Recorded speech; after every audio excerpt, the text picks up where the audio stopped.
Hello everyone, আসসালামু আলাইকুম। কেমন আছেন সবাই? আজ আপনাদের সাথে শেয়ার করব পাউরুটি দিয়ে দারুণ একটা মজার ডেজার্ট রেসিপি। এই ডেজার্টটি খেতে ভীষণ মজা লাগে, দেখতে যতটা সুন্দর তার চেয়ে খেতে বেশি মজা। আপনারা এভাবে বানিয়ে একবার হলো খেয়ে দেখবেন, তবে এই ডেজার্টটি ঠান্ডা ঠান্ডা ভীষণ মজা লাগে। আপনারা কিন্তু তৈরি করার পরে ফ্রিজের নর্মাল চেম্বারে রেখে দিবেন। তাহলে চলুন দেখা যাক কীভাবে তৈরি করতে হয়। প্রথমে এখানে আমি পাউরুটি নিয়ে নেব।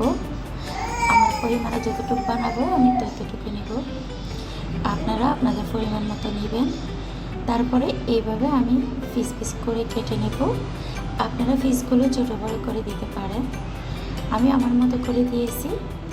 আর আমার কণ্ঠটা একটু বসে গেছে, কারণ আমি এখনও আমার ভাইয়ের ছেলেকে নিয়ে হসপিটালে আছি, তার জন্যে। আর বাইরে কিন্তু সাউন্ড বেশি, সেই জন্য কিন্তু আমার ভয়েসটা দিতেও সমস্যা হয়েছে। এখানে আমি প্রথমে তেলটা গরম করে নিয়েছি, রান্নার যে রেগুলার সয়াবিন তেল আছে সেটা। তারপরে পাউরুটিগুলো আমি এভাবে উল্টিয়ে পাল্টিয়ে ভেজে নেব তেলের মধ্যে, একটু পোড়া পোড়া করে নেব। এভাবে কিন্তু ভেজে নিলে তারপরে এই ডেজার্টটি বেশি খেতে মজা লাগে।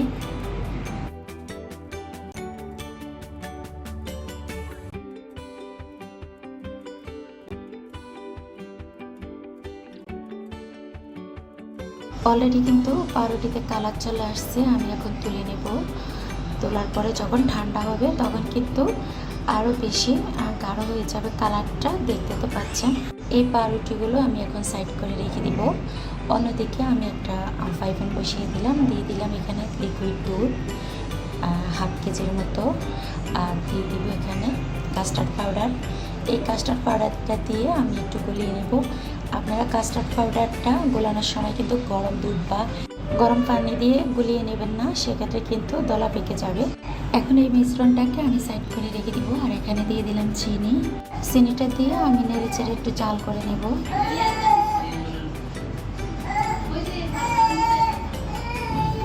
দুধটা জাল করা হয়ে গিয়েছে। এখন আমি যে মিশ্রণটা গুলে রেখেছি সেই মিশ্রণটা দিয়ে দিব অল্প অল্প করে, দিয়ে আমি নেড়ে চেড়ে একবার ঘন করে নেব। এই যে আর অনবরত নাড়তে থাকবো যাতে করে নিচে লেগে না যায়।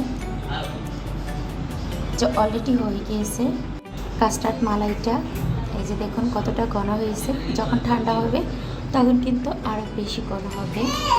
এখন আমি চুলাটা বন্ধ করে দেব। আর এদিকে দেখুন আমি কিন্তু পাউরুটিগুলো দিয়ে দিলাম।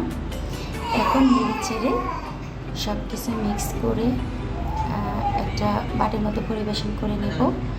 আর এই ডেজার্টটি আপনারা কিন্তু সাথে সাথে খেতে পারবেন যদি ক্রিসপি খেতে চান। আর যদি আপনারা ঠান্ডা ঠান্ডা খেতে চান সেক্ষেত্রে কিন্তু পাউরুটির যে স্লাইসগুলো আছে সেগুলো কিন্তু একেবারে মিষ্টির মতো সফট হয়ে যাবে। ওইভাবে কিন্তু খেতে ভীষণ মজা লাগে।